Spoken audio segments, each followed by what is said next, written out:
Well, it's good to see you all. Let's have a cabinet meeting. Really, thank you for what you all are doing. We've got a lot more good things to do as well. Back in July, I signed, as you all know, an executive order to promote competition and build an economy that works for everybody, not just a few. And competition results in lower prices for families.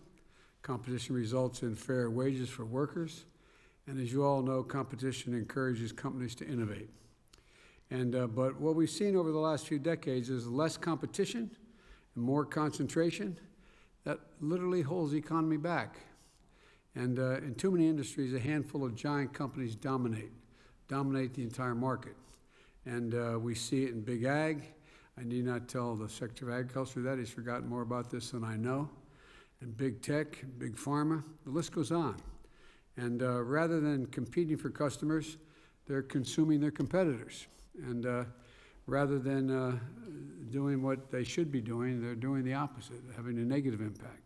All told, between generating higher prices and lower wages, lack of competition costs the median American family household, according to a study done at NYU, $5,000 a year, the median income family.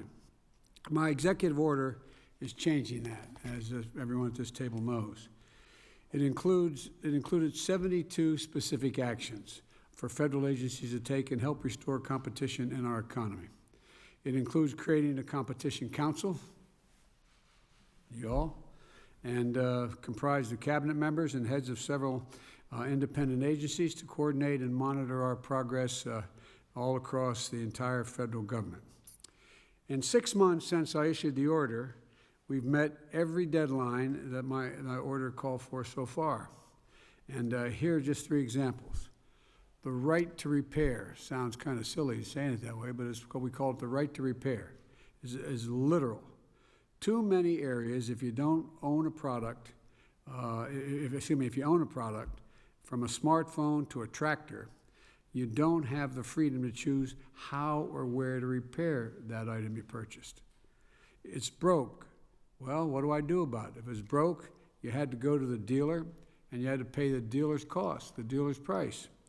If you tried to fix it yourself, some manufacturers actually would void the warranty when they sold the product to you, or disable the features on that product they sold to you. Denying the right to repair raises prices for consumers, means independent repair shops can't compete for your business. And my executive order announced that support for the right to repair. Right after I issued my order, I was pleased to see the Federal Trade Commission unanimously announced that it would ramp up enforcement against illegal repair restrictions. That was allowed by major companies by voluntarily agreeing to change their restrictions on repairs. And what's happened was a lot of these companies said, you're right, we're going to voluntarily do it, you don't have to order us to do it, and voluntarily said, we'll do it. For example, Apple and Microsoft are changing their policies so folks will be able to repair their phones and laptops themselves, although I'm not sure I know how to do that. When I have any problem with my phone, I call my daughter. But it's going to make it easier for millions of Americans to repair their electronics instead of paying an arm and a leg to repair or just throwing the device out. Hearing aids.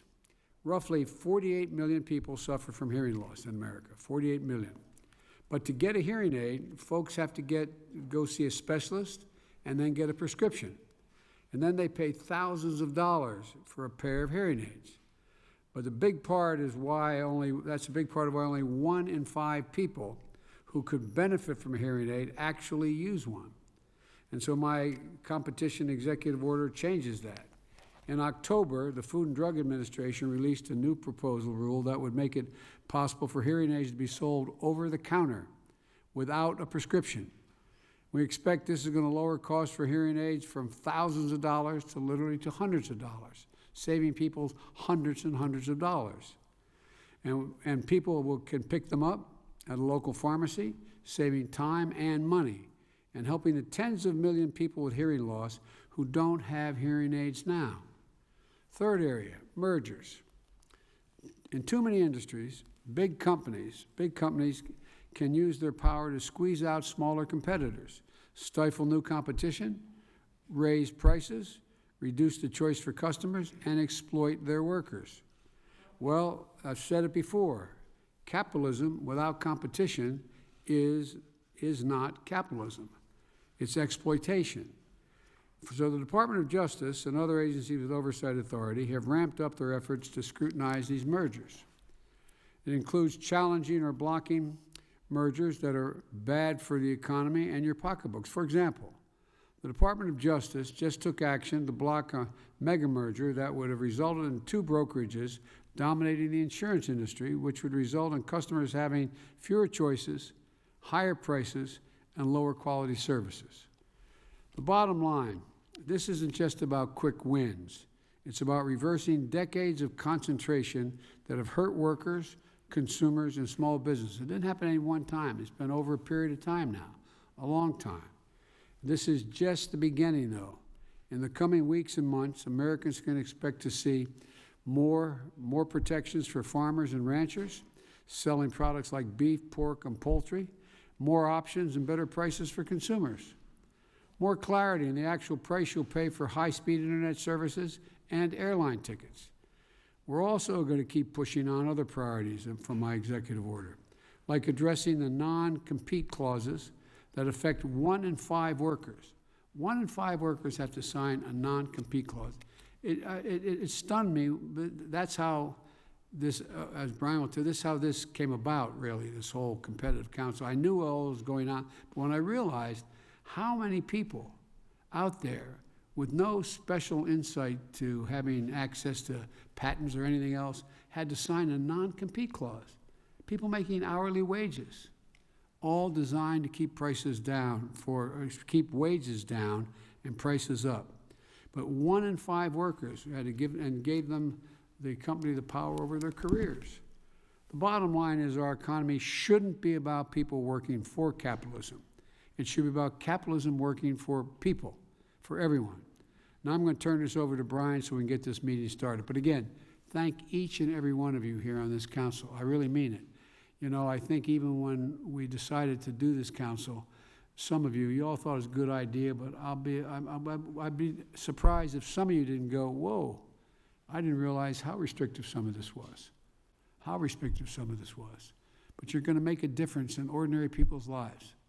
Ordinary people's lives are going to make a difference. So anyway, Brian, the floor is yours.